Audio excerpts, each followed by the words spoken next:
कहानी की शुरुआत चाइना के शिकागो शहर से होती है, जहां हम एक बच्चे हुओ और उसके फादर को देखते हैं। हुओ के फादर शहर के सबसे खतरनाक मार्शल आर्ट चैंपियन हैं। वो दिन रात प्रैक्टिस करके अपनी स्किल्स को और भी इम्प्रूव करते रहते थे। साथ ही वो अपनी स्किल्स में इतना माहिर थे कि कोई भी इंसान उन्हें फाइट में हरा नहीं पाता था। वो जिस भी इंसान को फाइट के लिए चुनौती देते, हर किसी को वो चुटकियों में हरा देते। हुओ भी अपने फादर की तरह बनना चाहता था, लेकिन उसे अस्थमा की बीमारी थी, जिसके चलते वो अपने सपनों को फॉलो नहीं कर पाता। क्योंकि जितनी मेहनत उसके फादर करते हैं, अगर वही मेहनत हुओ भी करने लगे तो उसकी तबीयत बिगड़ सकती थी। तो इसी के चलते उसके फादर उसे कुंग-फू से दूर रखते थे। लेकिन हुओ अपने पिता की तरह एक महान फाइटर बनना चाहता था, क्योंकि उसके फादर ने मार्शल आर्ट के सारे चैंपियनशिप को जीत लिया था और उनके विनिंग डॉक्यूमेंट्स को हुओ देखकर काफी इंस्पायर होता था। इसलिए वो अपने फादर के मूव्स छुप छुप कर कॉपी किया करता था और इस तरह से वो थोड़ी थोड़ी ट्रेनिंग करता रहता था। एक दिन उनके शहर में एक फाइटर आया जो सीधा हुओ के फादर को चैलेंज देता है, क्योंकि हुओ के फादर उस समय चाइना के सबसे बेहतरीन फाइटर थे। लेकिन सामने वाला फाइटर भी अपने शहर का सबसे खतरनाक फाइटर था। हुओ के फादर भी इस चैलेंज को एक्सेप्ट कर लेते हैं और जब उन दोनों के बीच फाइट शुरू होती है तो वहाँ पे हुओ और शहर के खड़े सारे लोग को यही लग रहा होता है कि हुओ के फादर इस फाइट को आराम से जीत जाएंगे, और हो भी यही रहा था। उसके फादर अपनी फाइटिंग स्किल से आराम से सामने वाले फाइटर को बुरी तरह से हरा रहे थे और ये देखकर हुओ काफी खुश हो रहा था। लेकिन एक पॉइंट आया जब हुओ के फादर अपने लास्ट मूव से फाइट जीतने ही वाले होते हैं कि अचानक से वो अपना वार रोक लेते हैं, क्योंकि उस अटैक से सामने वाले को काफी चोट आ सकती थी और शायद वो मारा भी जा सकता था। लेकिन इस बात का फायदा दूसरा फाइटर उठाता है और वो अचानक से हुओ के फादर पर अटैक करना शुरू करता है और लगातार वार करने से वो फाइटर उस मैच को जीत जाता है। हालांकि हुओ के फादर ने जानबूझकर उस फाइट को हारा था, जिसका रीजन हमें कहानी में आगे पता चलेगा। अब इस हार से वहाँ खड़े लोग और हुओ इससे खुश नहीं थे। साथ ही हुओ के फादर के शिष्य इस हार को लेकर बेहद दुखी थे, क्योंकि सबको पता था कि उस फाइटर ने चीटिंग से इस फाइट को जीता है। तब इस फाइट के खत्म होने के बाद उस फाइटर का बेटा भी हुओ को चैलेंज देता है कि जैसे मेरे फादर ने तुम्हारे फादर को हराया है, वैसे मैं भी तुमको हराऊंगा। तो सामने से मिल इस चैलेंज को देखने के बाद हुओ भी उस फाइटर के ओवर कॉन्फिडेंस वार्निंग को तोड़ना चाहता था, इसलिए वो उसके बेटे के चैलेंज को एक्सेप्ट कर लेता है। हालांकि हुओ का दोस्त उसे बार बार इस फाइट के लिए मना कर रहा था, लेकिन हुओ उसकी एक नहीं सुनता और ये उसकी एक बड़ी भूल थी। जहां फाइट के दौरान उसकी इतनी खास ट्रेनिंग नहीं हुई थी जिससे कि वो उस फाइट को हार जाता है। अब हारने के बाद हुओ को खुद पे बहुत शर्मिंदगी महसूस हो रही थी कि मैं मेरी फैमिली के लिए कोई भी फाइट नहीं जीता, और ये शर्मिंदगी उसकी पूरी जिंदगी को बदल देने वाली थी। इसलिए वो कसम खाता है कि आज के बाद से वो कभी भी कोई फाइट नहीं हारेगा, और जिस भी दिन वो अपनी जिंदगी में फाइट हारेगा वो दिन उसका आखिरी दिन होगा। तब वो फैसला करता है कि अब से मैं खुद को अपने आप को ट्रेन करूंगा। खैर, ये सुनकर उसका दोस्त तो हिल गया।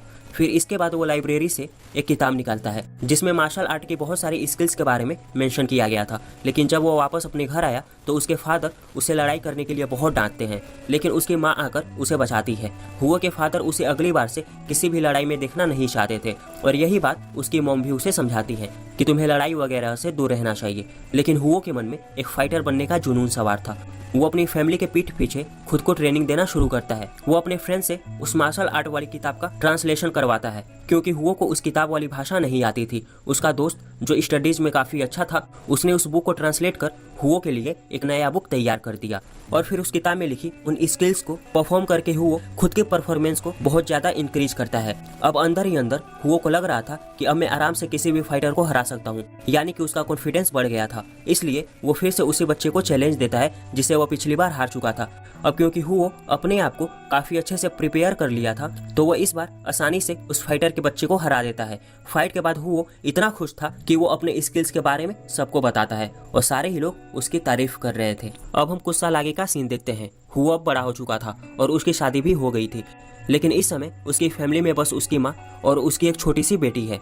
उसके फादर और वाइफ इस दुनिया से जा चुके थे, लेकिन हुओ अपने पिता जैसा स्ट्रिक्ट नहीं था, बल्कि वो चंचल और हंसमुख था। वो अपनी बेटी से बहुत प्यार करता था। हुओ ने बचपन से ही इतनी मेहनत की थी कि अब वह बहुत शक्तिशाली फाइटर बन चुका था। वो भी अपने फादर की तरह पूरे शहर में काफी मशहूर था और वो आज तक कोई भी फाइट नहीं हारा। उसने भी अपने पिता की तरह जीत के काफी डॉक्यूमेंट हासिल किए थे, जिससे उसका बहुत नाम हो गया था। और जब जब उसकी फाइट किसी दूसरे शहर के फाइटर से होती थी तो हुओ उस फाइट में आराम से अपने ओपोनेंट को धूल चटा देता था। वो चुटकियों में ही दूसरे फाइटर को ऐसे हराता था जैसे वो उसके लिए बाएं हाथ का खेल हो। फाइट के बाद वो अपने शिष्यों के साथ होटल जाता था, जो होटल उसके दोस्त का था। उसका फ्रेंड एक सक्सेसफुल बिजनेसमैन बन गया था। अब कोई भी फाइट जीतने के बाद उसी होटल में कई सारे लड़के उसका शिष्य बनने आते हैं तब वो सबको अपनी तरफ से ड्रिंक ऑफर करता है और ये सिलसिला लगातार ऐसे ही चलते रहता है। वो अपने फॉलोवर को फ्री में ही बहुत सारा खाना खिलाया करता था, जिसकी वजह से उसके ऊपर होटल का काफी ज्यादा उधार भी चढ़ चुका था। ये देखकर उसके दोस्त को अच्छा नहीं लगता था। हालांकि वो हुओ का बचपन से ही बहुत अच्छा दोस्त था, इसलिए वो हुओ को अपने होटल में हो रहे फालतू के खर्चों के हुओ द्वारा पैसे ना मिलने पर वो कभी सीरियसली नहीं लेता था। लेकिन इस चीज को बार बार देखकर उसे अच्छा नहीं लगता, क्योंकि उसके शिष्य उसका इसी तरह से फायदा उठा रहे थे। तो वो हुओ को कहता है कि तुम जो भी अपने फॉलोअर्स के लिए करते हो, जैसे फ्री का खाना खिलाना, ये सब करना गलत है, क्योंकि वो सारे फॉलोवर बस तुम्हारे आगे पीछे इसलिए घूमते हैं क्योंकि तुम उन्हें खाना और फ्री की शराब देते हो। और जब तुम उन्हें फ्री में खाना और शराब देना बंद कर दोगे तो तुम्हारे फेक फॉलोवर भी तुम्हारा साथ छोड़ देंगे, क्योंकि वो तुम पे बस खाने और शराब के लिए डिपेंड है। इसलिए तुम्हें अपने ऐसे फॉलोअर्स को छोड़ देना चाहिए और रियल फॉलोअर्स को साथ में रखना चाहिए, जैसे तुम्हारे फादर किया करते थे। लेकिन इस बात पे हुओ ज्यादा ध्यान नहीं देता। वो अपने फ्रेंड को इग्नोर करके वहाँ से चले जाता है। उसी शहर में हुओ का एक कंपटीटर भी रहा करता था, जिसका नाम क्वीन है। खैर, क्वीन एक प्रकार से हुओ के फादर का कंपटीटर था। क्वीन चाइना का सबसे बड़ा फाइटर माना जाता था, क्योंकि उसने भी आज तक कोई फाइट नहीं हारा था। पर अब उसने फाइट करना छोड़ दिया था, क्योंकि अब वह बूढ़ा हो चुका था।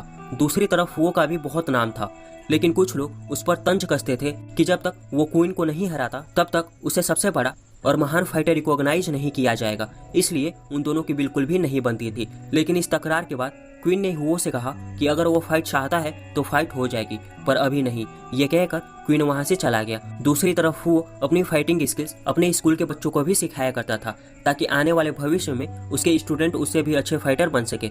तभी कुछ दिनों बाद हुओ के फॉलोअर्स में से एक आदमी को क्वीन ने बहुत ही बुरी तरह से मारा था।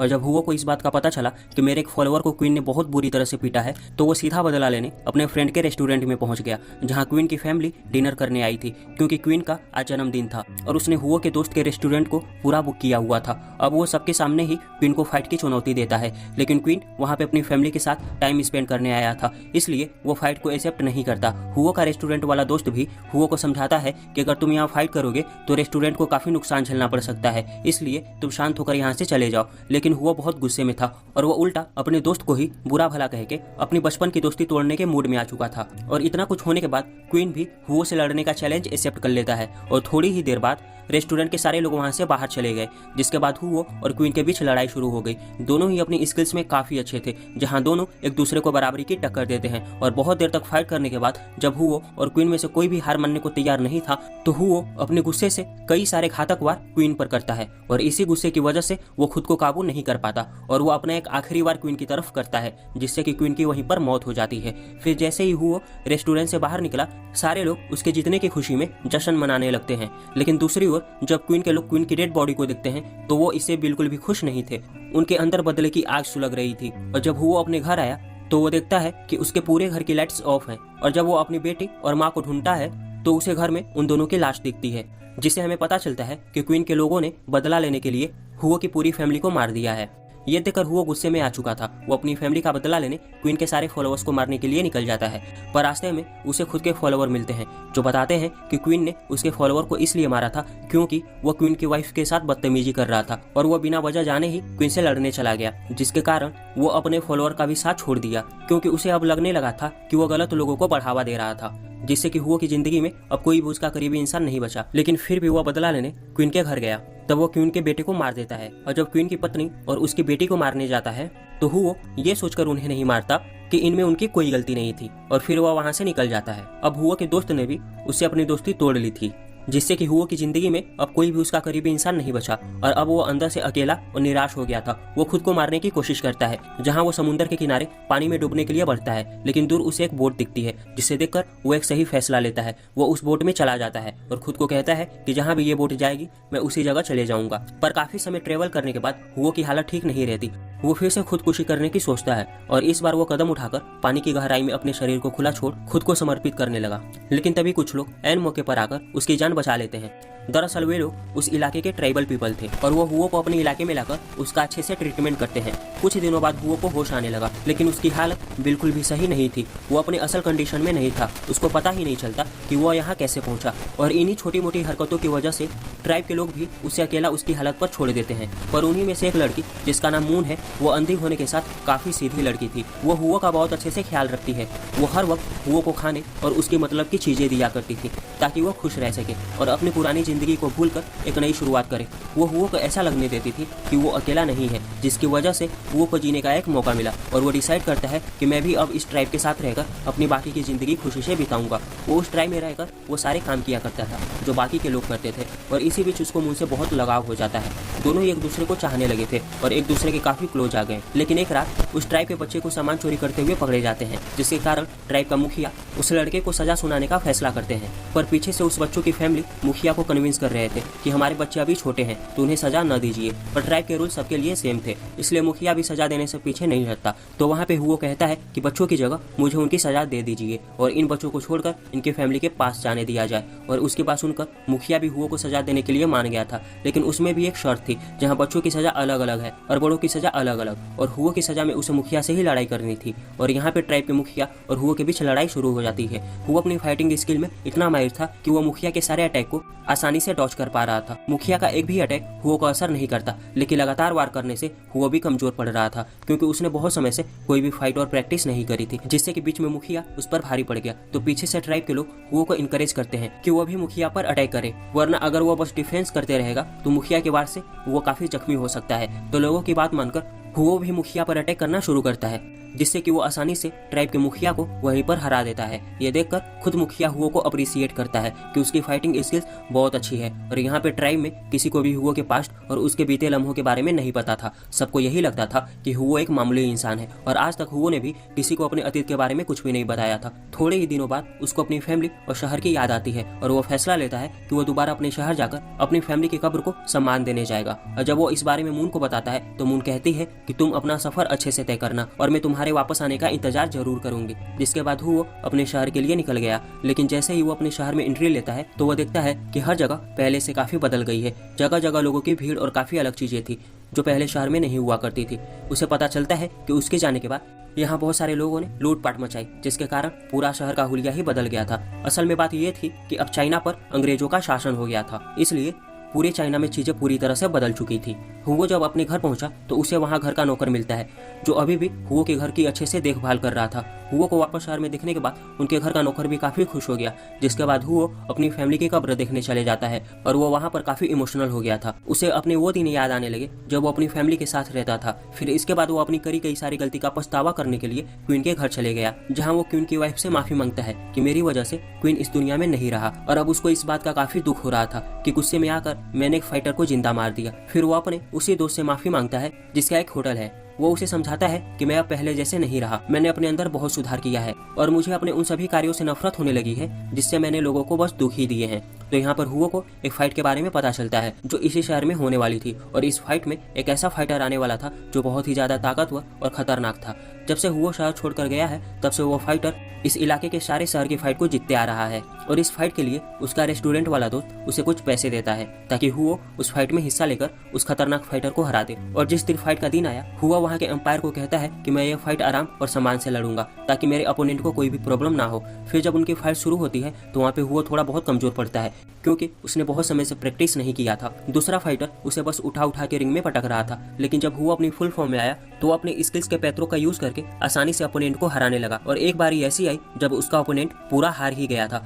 पर फाइट के दौरान हुओ के एक अटैक से उसके दुश्मन की गर्दन एक नुकीली किल में लगने ही वाली थी, लेकिन हुओ उसे बचा लेता है। और सामने वाला फाइटर भी एक बहुत अच्छा इंसान था, इसलिए वो समझ गया कि वो पहले ही इस फाइट को हार चुका है तो वो अब चीटिंग से जीत नहीं सकता। इसलिए वो सबके सामने अपनी हार मान के हुओ को इस फाइट का चैंपियन घोषित करता है। जिसके बाद पूरे शहर में खबर उड़ जाती है कि हुओ वापस आ गया है और उसने आते ही शहर के सबसे ताकतवर फाइटर को धूल चढ़ा दी। और यह खबर सीधा शहर के डिक्टेटर के पास भी पहुंच गई थी, जो कि अभी शहर पे अपना कंट्रोल जताते थे। उनको इस खबर से बिल्कुल भी खुशी नहीं होती कि हुओ ने उनके ही शहर के फाइटर को हराया है, और वो नहीं चाहते थे कि हुओ जैसे और भी फाइटर उनके देश के फाइटर को हराए। इसलिए वो हुओ को छोटा और कमजोर दिखाने के लिए उसकी फाइट बहुत ही भयानक फाइटर से रख देते हैं, ताकि इस बार हुओ को मौका ही ना मिले जीतने का और वह ये फाइट हार जाए, ताकि फिर से डिक्टेटर के लोगों का दबदबा शहर में बने रहे। और जब फाइट का दिन आया तो वह फाइट थोड़ी ही एडवांस लेवल की थी, जहां पहले डिक्टेटर हुओ को 3 फाइटर से लड़वाता है ताकि उसकी एनर्जी खत्म हो जाए। पर हुओ कोई छोटा मोटा खिलाड़ी नहीं था, वो अपनी फुल पावर से उन तीनों ही फाइटर को आसानी से धूल चटा देता है। और जब उसकी फाइट सबसे खतरनाक फाइटर से पड़ी, जिसके साथ डिक्टेटर ने उसकी फाइट रखी थी, तो वह फाइटर बहुत ही अच्छा था। जहाँ वो हुओ को कहता है कि तुमने अभी अभी 3 फाइटर से फाइट की है, तो तुम्हारी एनर्जी लूज हो गई होगी, तो मैं भी किन्हीं 3 फाइटर से फाइट करता हूँ, ताकि मैं भी उसी एनर्जी के साथ तुमसे लड़ सकूं जिस एनर्जी के साथ तुम मुझसे लड़ोगे। और यहाँ पे अपने ओपोनेंट की इतनी प्यारी बात सुनकर हुआ काफी हैरान रहा, पर तभी वो कहता है कि मैं इस एनर्जी के साथ तुमसे लड़ सकता हूँ, तो तुम्हें किसी भी फाइटर से लड़ने की जरूरत नहीं है। फिर दोनों ही फाइटर अपने अपने वेपन चूज करते हैं, और जब उनकी फाइट शुरू होती है तो दोनों ही एक दूसरे को बराबरी की टक्कर दे रहे थे। वो अपने वेपन चलाने में इतने एक्सपर्ट थे कि वहाँ के सारे लोग उनकी फाइट को देखकर हैरान रहते हैं। दोनों ही फाइटर एक दूसरे की कमजोरी पर बार बार वार करते हैं, लेकिन कोई भी हारने का नाम नहीं ले रहा था। और एक वक्त ऐसा आया जब फाइट के बीच दोनों के हथियार एक दूसरे से एक्सचेंज हो जाते हैं, जहाँ हुओ उस फाइटर की तलवार को अच्छे से यूज और कंट्रोल कर पा रहा था, लेकिन दूसरी ओर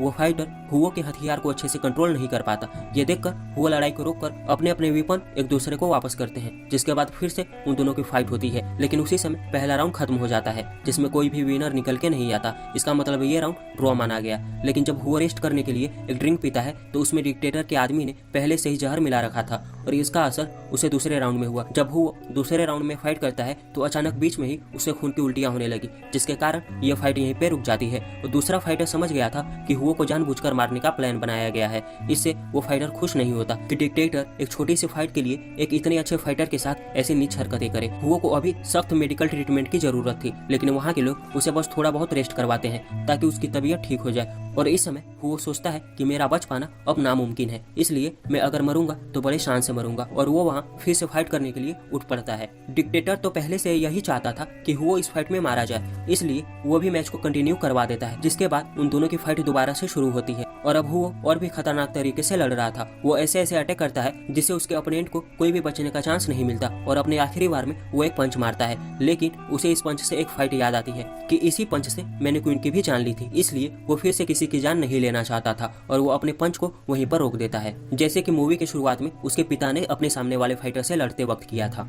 उन्होंने भी अपने पंच को रोक लिया था। अब सामने वाला फाइटर भी समझ गया था कि अगर ये पंच मुझे लग जाता तो मेरा बच पाना नामुमकिन था, जिसके बाद वो वहीं पर हार मानकर हुओ को इस फाइट का विनर बनाता है। लेकिन उसी वक्त हुओ जमीन पर गिर पड़ता है। उसका मतलब ये था कि ये फाइट उसकी जिंदगी की आखिरी फाइट थी। अब हुओ के अपोनेंट को भी उसके लिए बहुत बुरा लगता है, और वो सीधा डिक्टेटर के पास जाकर उसे भला बुरा कहने लगा, क्योंकि उसे भी हुओ के जाने का अफसोस था।